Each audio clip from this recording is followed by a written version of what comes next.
Hello, today is January 24th. Let's continue reading another book, another chapter of Alice in Wonderland. Chapter 11. Who stole the tarts? The King and Queen of Hearts were seated on their throne when they arrived, with a great crowd assembled about them, all sorts of little birds and beasts, as well as the whole pack of cards. The knave was standing before them, in chains, with a soldier on each side to guard them. And near the king was the white rabbit, with a trumpet in one hand and a scroll of parchment in another. In the very middle of the court was a table, with a large dish of tarts upon it. They looked so good that it made Alice quite hungry to look at them. I wish they'd get the trial done, she thought, and hand round the refreshment. But there seemed to be no chance of this, so she began looking at everything about her, to pass away the time. Alice had never been in a court of justice before, but she had read about them in books, and she was quite pleased to find that she knew the name of nearly everything there. "There's the judge," she said to herself, because of the because of his great wig. The judge, by the way, was the king, and as he wore his crown over the wig, look at the front look at the frontispiece if you want to see how he did it. He did not look at all comfortable, and it was certainly not becoming. And that's the jury box, thought Alice. And those 12 creatures. She was obliged to say creatures, you see, because some of them were animals and some were birds. I suppose they are all jurors. I suppose they are the jurors. She said this last word 2 or 3 times over to herself, being rather proud of it. For she thought, and rightly too, that the very few little girls of her age knew the meaning of it all. However, jurymen would have done it just as well. The 12 jurors were all writing very busily on slates. What are they doing?" Alice whispered to the Griffin. "They can't have anything to put down yet, before the trial's begun." "They're putting down their names," the Griffin whispered in reply, "for fear they should forget them before the end of the trial."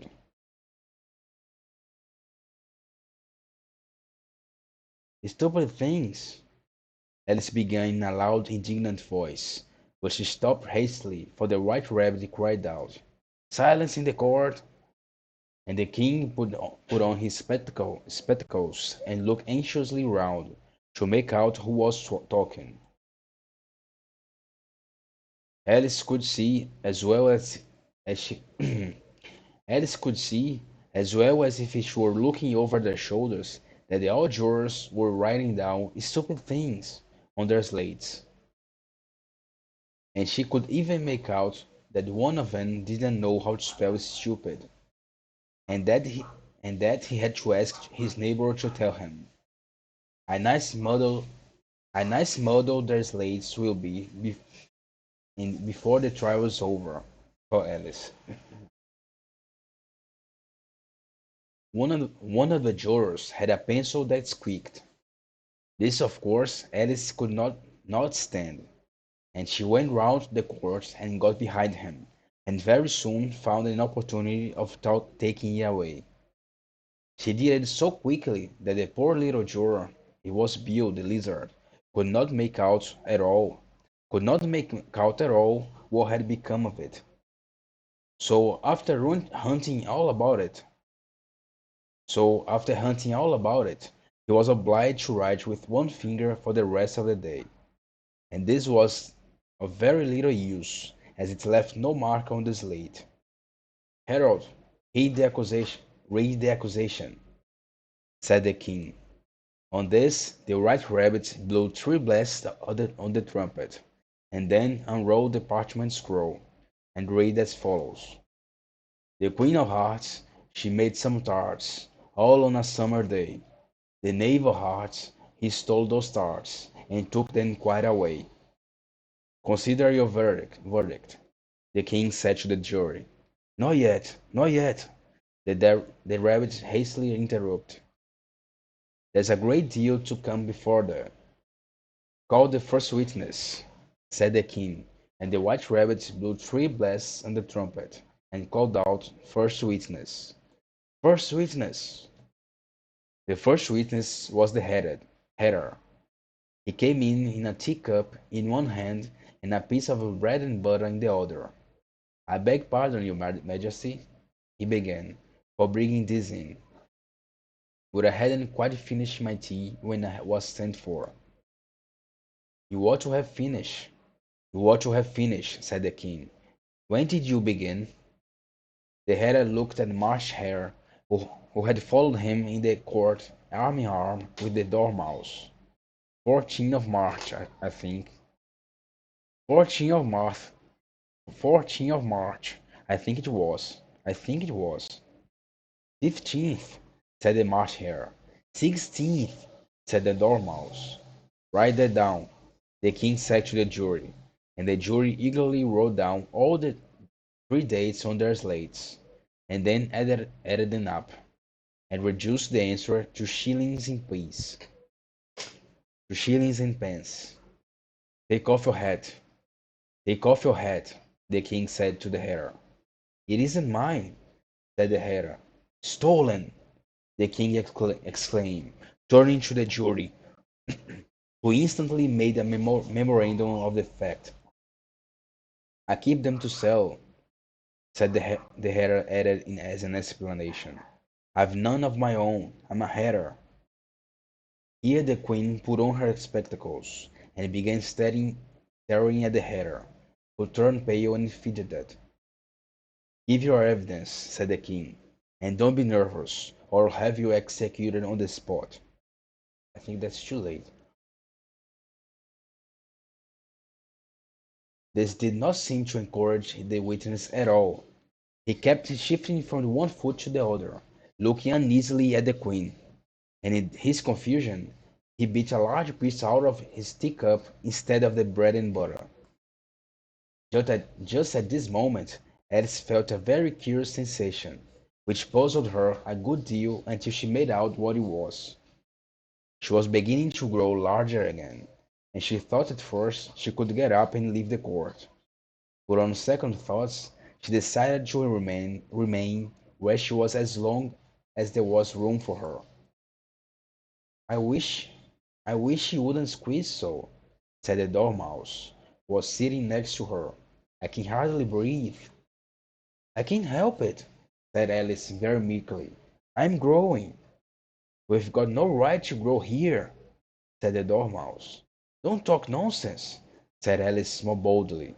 "You know we are growing too." "Yes, but I grow at a reasonable pace," said the Dormouse, "not in that ridiculous fashion." And he got up very sulkily, and crossed over to the other side of the court. All this time the queen had never left off staring at the hatter, and just as the Dormouse crossed the court, she said to one of the officers of the court, "Bring me the list of the singers in the last Bring me the list of singers in the last concert." On which the wretched hatter trembled so that she that he shook on which the wretched hatter trembled so that he shook both his shoes off. On which the wretched hatter trembled so that he shook both his shoes off. "Give your evidence," the king repeated angrily, "or I'll leave you executed whether you're nervous or not." "I'm a poor man, your majesty," the hatter began, in a trembling voice, "and I hadn't begun my tea, not above a week or so, and what with the bread and butter getting so thin, and the twinkling of the tea." "The twinkling of what?" said the king. "It began with the tea," the hatter replied. "Of course twinkling begins with a T," said the king sharply. "Do you take me for a dunce? Go on." "I'm a poor man." the hatter went on, and most things twinkled after that. Only the March Hare said, I didn't. The March Hare interrupted in a great hurry. You did, said the hare. I deny it, said the March Hare. He denies it, said the king. Leave out that part. Leave out that part. Well, at any rate, the dormouse said. The hare went on, looking anxiously round to see if he would deny it too.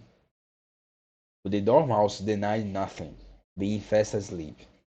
After that, continued the hare, I cut some more bread and butter.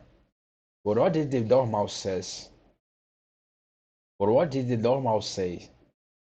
One of the jury asked. That I can remember, said the hare. You must remember, remarked the king, or I'll have you executed. The miserable hare dropped his teacup and bread and butter, and went down on one knee. I'm a poor man, your majesty, he began. You're a very poor speaker, said the king. Here, one of the guinea pigs cheered, and was immediately suppressed by the officers of the court. As that is rather hard word, as that is a as that is rather hard word, I'll just explain to you how it was done. They had a large canvas bag, which tied up at the mouth with strings. Into this they slipped the guinea pig head first, and then sat upon it.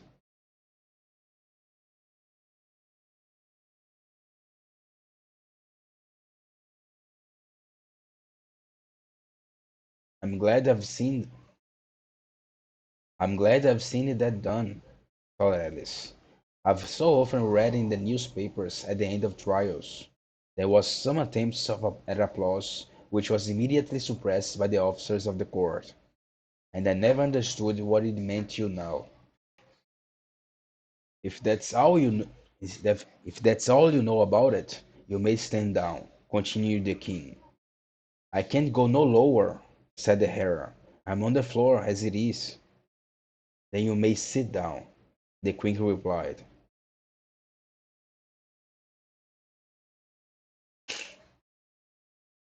Come, let's finish the guinea pigs. Now we shall get on now we shall get on better. I'd rather finish my tea, said the hare, with an anxious look at the queen, who was reading the list of singers. You may go, said the king, and the hare hurriedly left the court, without even waiting to put his shoes on, and just take his head off outside. The queen added to one of the officers, but the hare was out of sight before the officer could get to the door. Call the next witness, said the king. The next witness was the Duchess' cook. She carried the pepper box in her hand, and Alice guessed who it was, even before she got to the court, by the way people near the door began sneezing all at once. The next witness was the Duchess' cook. She carried the pepper box in her hand, and Alice guessed who it was, even before she got into the court, by the way people near the door began sneezing all at once. Give your evidence, said the king. Shan't, said the cook. The king looked anxiously at the white rabbit, who said in a low voice, Your Majesty must cross-examine this witness. Well, if I must, I must, the king said, with a melancholy air, and after folding his arms and frowning at the cook, till this, and after folding his arms and frowning at the cook till his eyes were nearly out of sight, he said in a deep voice, What are tarts made of? What are tarts made of?